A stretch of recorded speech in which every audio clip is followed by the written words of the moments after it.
سامعین و حاضرین حضرات، اللہ تبارک و تعالی ارشاد فرما رہا ہے، منافق پکاریں گے اہل ایمان کو، کیا ہم تمہارے ساتھ نہ تھے؟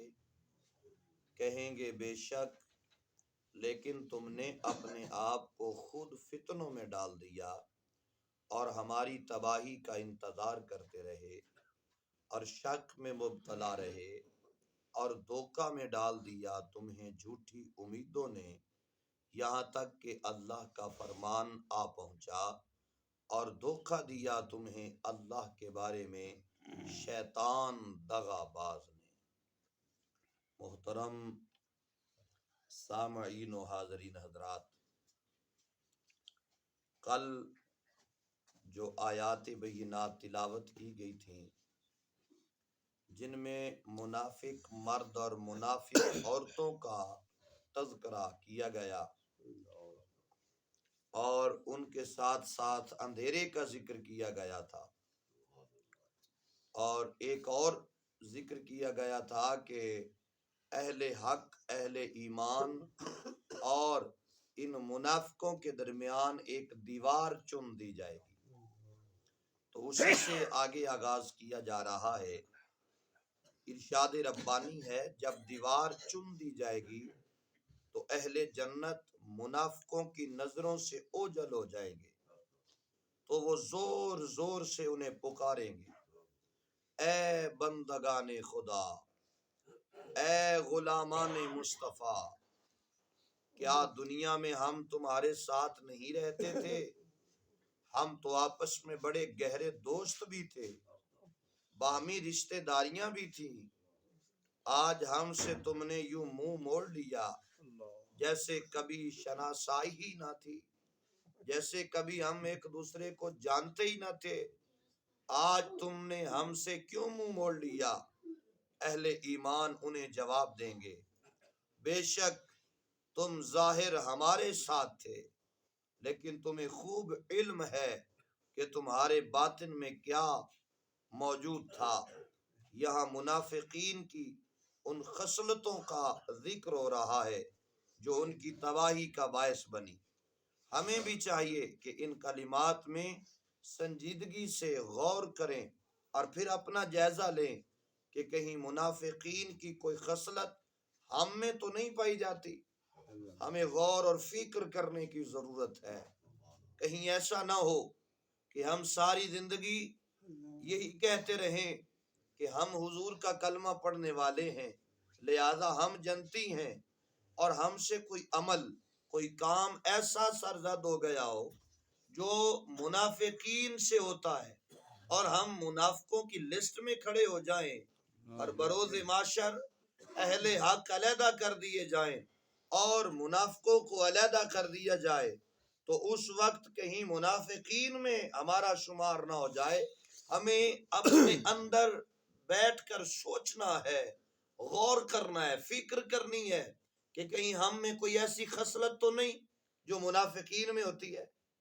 تو اللہ تبارک و تعالی ارشاد فرما رہا ہے کہ غور اور فکر کرنے کی ضرورت ہے۔ پہلی بات جو منافقین کو کہی جائے گی وہ یہ ہے، اللہ تبارک و تعالی ارشاد فرما رہا ہے، یعنی تم نے اپنے نفسوں کو ابتلا اور عذاب میں پھینک دیا۔ صاحب اللسان العرب لکھتے ہیں، تم نے اپنے آپ کو فتنہ فساد کی آگ میں بھڑکانے میں استعمال کیا۔ منافقین دنیا میں اسی طرح زندگی بسر کرتے رہے، اسلام پر جب بھی کوئی کٹھن گھڑی آئی تو انہوں نے اسلام کی مشکلات میں اضافہ کرنے میں اپنے سارے وسائل صرف کر دیے۔ دوسری بات جو انہیں کہی جائے گی وہ یہ ہے، یعنی کفر و اسلام کی کشمکش جب عروج پر تھی، تمہارا فرض تھا تم نتائج سے بے پرواہ ہو کر اپنی قسمت اسلام کے ساتھ وابستہ کر دیتے۔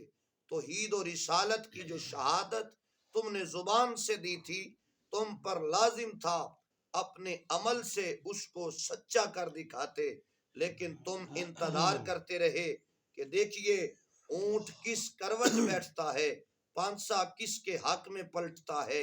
عشق اور ایمان اور موقع پرستی دو متضاد چیزیں ہیں، اور فرمایا کہ تم نے تو بس یہی دیکھا کہ اونٹ کس کروٹ بیٹھتا ہے، کبھی تم نے اس بات کا خیال نہ کیا کہ میں اہل حق کے ساتھ کھڑا ہوں یا باطل کے ساتھ کھڑا ہوں، میں اللہ اور اس کے رسول کے چاہنے والوں کے ساتھ کھڑا ہوں یا اللہ رسول کے ساتھ کھلی جنگ کا اعلان کرنے والوں کے ساتھ کھڑا ہوں۔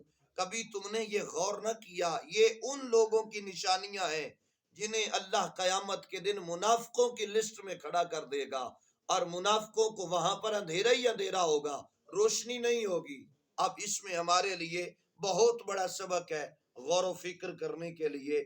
اہل حق کا ساتھ دینا یہ اہل ایمان کا حق بنتا ہے، اور اللہ قرآن میں ارشاد فرما رہا ہے، فرمایا کہ تم نتائج کی پرواہ نہ کرنا، اور تمہیں ایسا نہیں چاہیے تھا کہ تم نتائج کی پرواہ کرتے، وہ فلاں یوں ہو جائے گا تو فلاں یوں ہو جائے گا۔